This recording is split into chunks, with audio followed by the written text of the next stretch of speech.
Salut les créatifs, ici Benel. Aujourd'hui, on va voir ensemble les réglages de base dans Lightroom. Alors, vous avez fait vos photos de vacances ou encore vos photos de studio et il faut maintenant les développer si vous utilisez du RAW. On va commencer avec les réglages de base. Les réglages de base, c'est toute la partie qui est ici sur Lightroom, sur la droite, où on va parler de l'histogramme aussi un peu et de la relation de ces réglages avec l'histogramme.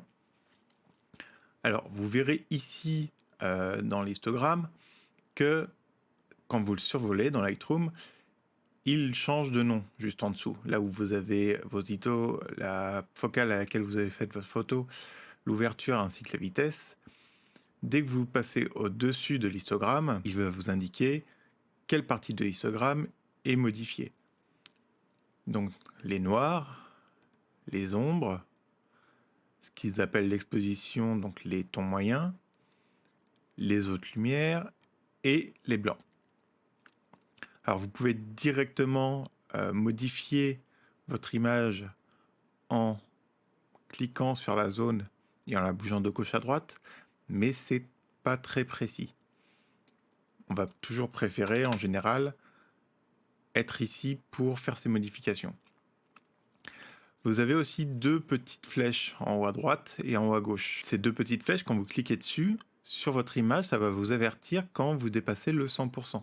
C'est-à-dire que vous ne pouvez pas aller plus loin sur la zone où vous êtes.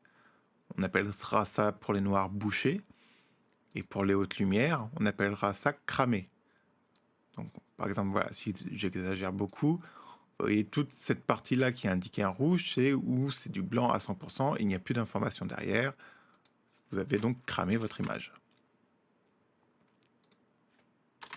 Petite astuce, quand vous avez fait des réglages un peu à droite à gauche et que vous voulez revenir au début, c'est-à-dire à 0 partout, au lieu de rentrer la valeur de 0 à chaque fois, vous pouvez appuyer sur la touche Alt et vous verrez ici qu'il y a marqué réinitialiser. Ça permet de réinitialiser tous les réglages qu'il y a en dessous. Donc qu'est-ce qu'on a dans ces réglages de base? On va avoir le choix entre couleur et noir et blanc, donc le traitement.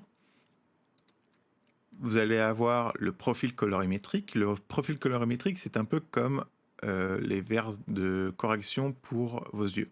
C'est-à-dire que ça corrige la façon dont le logiciel va interpréter les couleurs qui ont été données par l'appareil photo.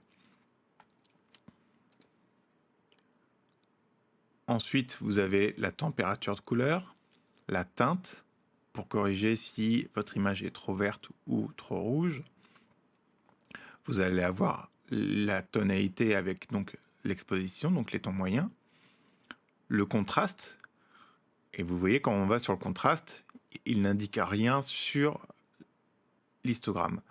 C'est tout simplement parce que le contraste agit sur plusieurs parties de l'histogramme en même temps, et non pas une seule, comme le fait l'exposition, les hautes lumières, les ombres, le blanc et le noir. Si je passe par-dessus un réglage, vous voyez qu'il s'illumine et qu'au-dessus, dans l'histogramme, il me montre ce que je vais toucher, ce que je vais changer. Après, vous avez la présence. La présence, c'est les micro-contrastes. Donc vous avez la texture, qui est une gestion des micro-contrastes plus fine et qui va ignorer certaines couleurs. Vous avez la clarté qui va être plus dosée, et on va voir plus tard sur le visage les différences entre les deux. Et vous avez la correction du voile, c'est la correction du voile atmosphérique, donc c'est ce blanc que vous avez quand vous prenez une photo, par exemple ici, dans cette zone-là, où quand vous le bougerez, vous verrez que voilà, vous rajoutez du contraste dans cette partie qui est un peu à la base blanchie par le voile atmosphérique. Ensuite, vous avez la vibrance. La vibrance, c'est ce qui va permettre d'augmenter la saturation des couleurs qui sont déjà le plus saturées. Donc par exemple, ici, ça sera le bleu et le vert. Si j'augmente la vibrance, vous verrez que le bleu et le vert vont bien augmenter, mais que les autres beaucoup moins. Vous voyez que le jaune est beaucoup moins impacté que les deux autres, vert et bleu. Et la saturation qui, elle, peu importe quelle est la couleur la plus saturée, elle va augmenter la saturation de toutes les couleurs en même temps. Donc là, vous voyez que le jaune est beaucoup plus impacté. Par exemple, ici, si je voulais voir les détails qu'il y a dans les ombres de ma montagne, j'aurais le choix de diminuer le contraste de mon image au global, augmenter l'exposition, mais cela change tout, ou d'agir dans les ombres ou dans les noirs. Alors vous voyez que si je vais trop loin dans un sens, je vais boucher mon image, toutes mes parties sombres vont devenir noires. Si on désactive l'avertisseur, vous voyez que c'est très très dense dans cette partie-là. Par exemple, sur cette image, qu'est-ce qu'on pourrait faire? Eh bien, on voit que mon exposition, globalement, elle est un peu en retrait. C'est-à-dire que j'ai exposé pour mes hautes lumières cette partie-là pour conserver mon ciel, sachant que je pourrais récupérer des informations dans l'ombre grâce à mon capteur qui permet d'avoir une étendue entre les zones claires et les zones sombres assez grande. Donc je vais pouvoir booster un peu mon exposition pour ramener un peu mes hautes lumières et mes ombres. Là, j'aimerais que ce qui est dans l'ombre apparaisse quand même plus. Donc je vais bouger mes ombres et révéler ce qui est dans l'ombre ainsi. Et j'aimerais quand même que ce côté-là soit un peu plus contrasté. Donc je vais augmenter la correction du voile atmosphérique. Alors, si je vais trop loin, vous voyez ici que ça dénature complètement l'image. Donc là, je suis assez content pour moi. Je vais augmenter légèrement la vibrance pour faire un peu popper la nature et le ciel. Et je vais réchauffer un peu le tout, parce que c'était une journée un peu chaude d'été. Voilà. Si on regarde avant-après, récupérer du contraste dans cette zone qui était très blanche, très peu contrastée. On a fait popper un peu le vert de la nature et on a récupéré de l'information dans cette zone sombre et on a fait apparaître la roche. Maintenant, si je voulais, je pourrais augmenter aussi un peu la texture pour donner une impression de clarté. C'est le micro-contraste qui va donner une impression de netteté et de clarté sur votre image. Je suis content, même si j'ai des petits points bleus, ça ne me gêne pas, c'est des points qui sont censés être sombres dans mon image. Si je désactive l'avertisseur, on voit bien que ça ne gêne pas visuellement. Passons à une deuxième image. Donc sur celle-ci, c'est un petit train qui nous emmenait en haut de la montagne. Et vous pouvez voir que j'ai une zone très claire et une zone très sombre. Alors je pourrais avoir un choix artistique de casser mon contraste. Comme vous pouvez le voir en haut, quand je diminue le contraste, ça ramène les tons moyens ensemble. Les tons sombres et les tons clairs se ramènent vers le milieu. Et si j'exagère un fond, vous voyez bien que tous les tons de mon image sont ramenés vers les tons moyens, ce qui donne une image un peu délavée, un très douce. À l'inverse, si je boostais le contraste, vous voyez directement qu'ici je clip, donc je suis en train de cramer mes hautes lumières et que mes noirs sont beaucoup plus denses.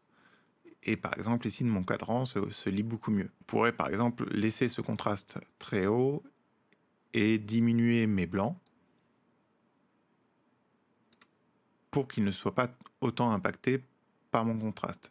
Il faut savoir que chaque réglage touche un peu les autres. Par exemple, si vous regardez, je prends l'exposition, vous voyez que c'est tout mon histogramme qui bouge, mais c'est principalement la partie des tons moyens qui est affectée. Que l'image reste organique, ne donne pas un résultat trop superficiel, trop numérique. Donc là, par exemple, j'aurais envie d'avoir quelque chose d'un peu plus doux, mais pour autant, je vais quand même avoir envie d'avoir mes noirs qui donnent un peu de contraste Alors, vous voyez que ici, je les bouge complètement, mais ça ne me gêne pas, parce que ce sont des parties très sombres de l'image qui, si elles sont complètement noires, restent naturelles.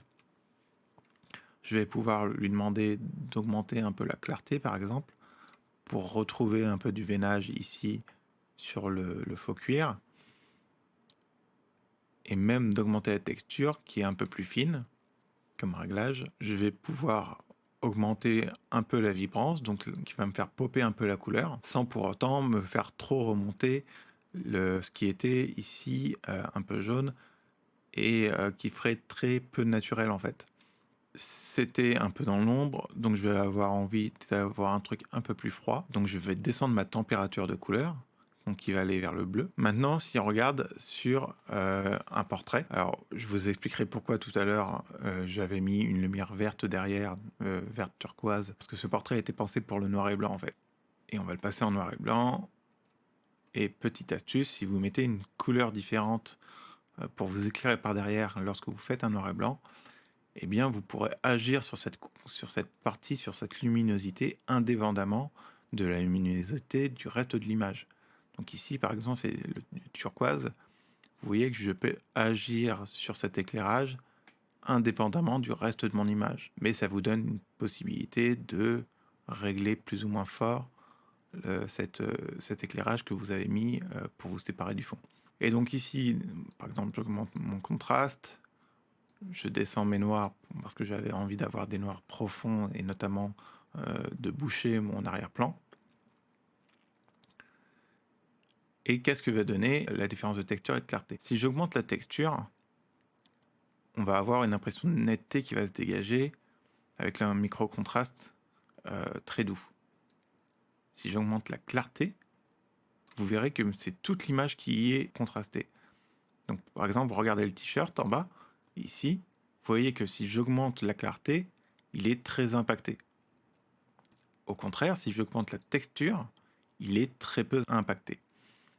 Petite astuce pour les portraits, vous pouvez descendre la clarté, ce qui va donner quelque chose de très doux à votre image, et compenser en augmentant la texture, ce qui va ramener la netteté à votre image, tout en gardant sur les zones qui étaient à la base pas très contrastées, le côté très doux.